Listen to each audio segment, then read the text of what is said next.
just on what he said about the vegetable sector rebounding instantly almost because of the seeds. There are some papers done by some researchers that suggest that the distribution of seeds from elsewhere could potentially cause another hazard lower down the line, biodiversity issues, etc. So even in responding to disasters, for agricultural recovery, the seeds you bring in can cause some kind of biodiversity issues later down the line. So even those things we have to be very mindful of when we're talking about recovering from disaster.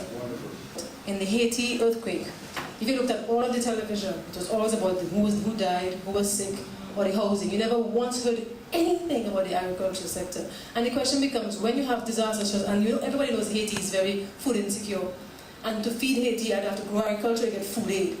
So the question becomes, it's not just for Haiti, in the other Caribbean countries, when you see disaster reporting on the media, you don't hear anything about the food supply or revitalizing agriculture. And there's a school of thought that says agriculture is perhaps the fastest thing that can recover after a disaster, and where you should put your money in so you can feed the people and then go through the process of rebuilding your economy. But you don't get it. The question becomes, whose responsibility is it to put agriculture there for the whole world to see to the recovery? Okay, there is a lot. First, in Haiti we don't have this insurance for farmers. That means farmer is left alone. When disaster strike in the past, the state provides some, the first aid to the people, and on the second day, now the government is aided by international organizations and also by NGOs.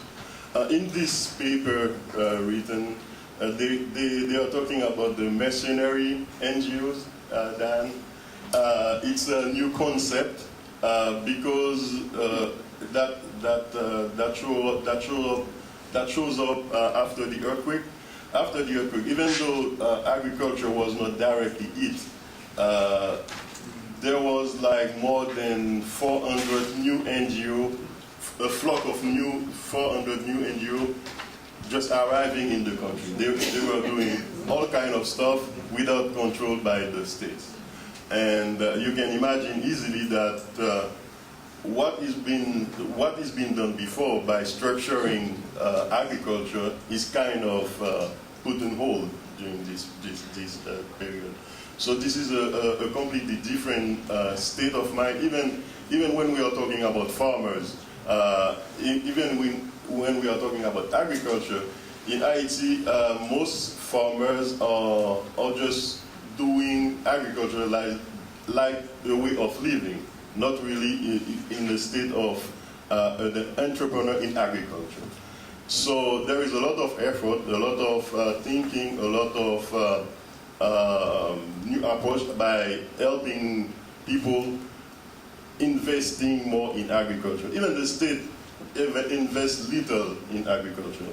So regarding the insurance stuff, insurance is mostly in towns, in cities, and also it's for goods like houses, cars, thank you, computers, and so on.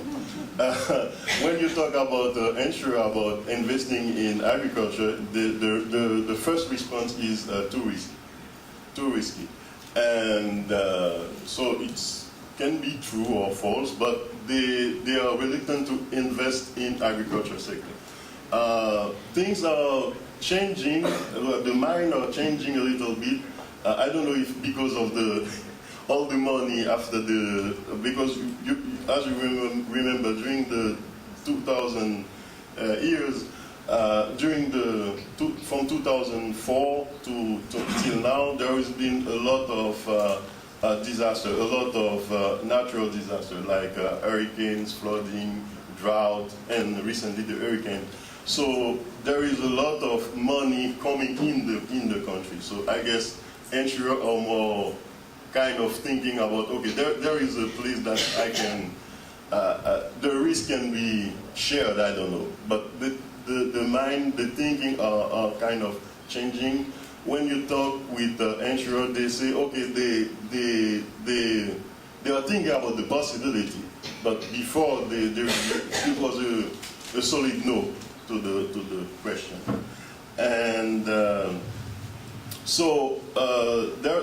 with this setting, there is something that I can tell you.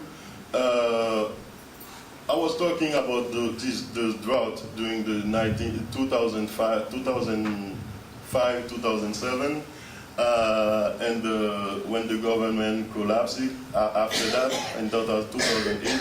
There was a lot of things done in agriculture that raised the productivity.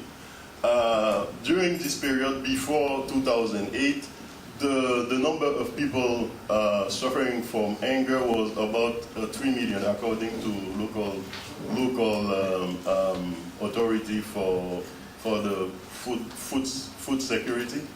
And after all, from 2008 to 2000, just before the earthquake, all the investment made by rebuilding dams, rebuilding irrigation systems, rebuilding what do you call this, rural road, investing in better seeds and stuff like that, they reduced the number of hunger from 3 million to 1.8 million just before the earthquake. And after the earthquake happens in January, and the planting season was 3 months after that. There was, and also because of everything was, well, the earthquake happens mostly in the Port-au-Prince area, the capital area, so it was kind of a chaos, and it was difficult for people to get access to food, and also there was a lot of migration, internal migration from the capital to the countryside. And they estimated that the number of people in suffering from hunger rise again up to 2.8 million. But during this time, with all the aid coming from after the earthquake, recently, well, I have these numbers from the Minister of Agriculture himself, Saturday at the celebration of the thing of, yeah, the thing wolf stuff from FAO. The number again declined down to 2 million at this time. So there will be effort doing in the sector, and that lowered the number of people suffering from hunger. The processing facilities that are certainly hurricane-proof by spreading the premium across the whole of this. The premium for those houses is 1 to 3%. And so we're able to build a Caribbean poultry industry, which is the biggest, $460 million US turnover a year, bigger than the sugar industry, based on scientific principles. We use highly trained personnel. Jamaican Caribbean Broilers, between them, would have 20 university graduates out there working all day and night to make sure that everything is done in a precise and objective way.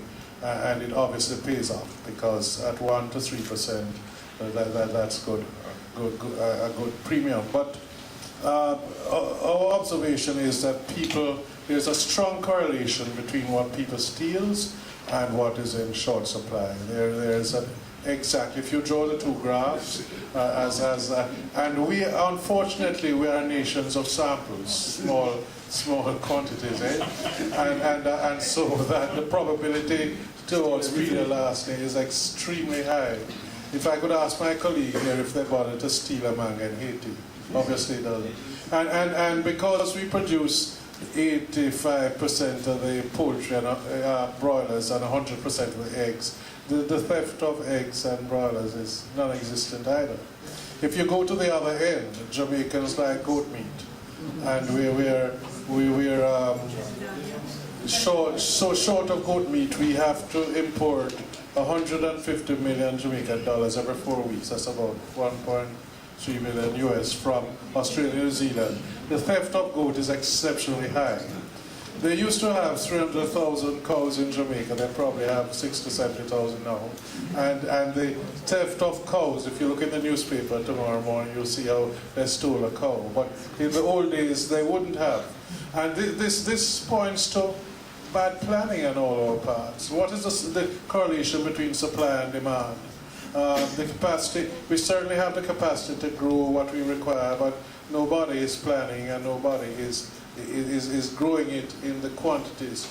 And it is going to become more of a problem because as we go into the global economy, we're going to go towards product differentiation and processing, which will require very high volumes to target international markets. And at the sample quantities we're currently at, we're in some serious trouble, I believe. All right. We'll get back to you again. We'll move. Let's get Suku. I think Suku wanted to make a comment. I'm letting you go a little bit also for just our information purposes too. Yeah, because you're different. Chair, you know, we have been participated in several workshops, training programs, seminars, and so on. And I before I make my comment, I want to ask a question. Are we, out of this meeting here, going to develop a recommendation to the heads of government? What are we going to do out of this discussion? I'm guided by Diane. Diane? You want this discussion to go to the heads of government? I must tell you, I've never been in a heads of government meeting. If you are, what is happening, you see, we continue to see a lot of monies being put into the region here. We just came from completed the briefing downstairs, 2 days of the policy briefing. And it is amazing to see the amount of money that has been put into the region by these funding agencies that is being made available.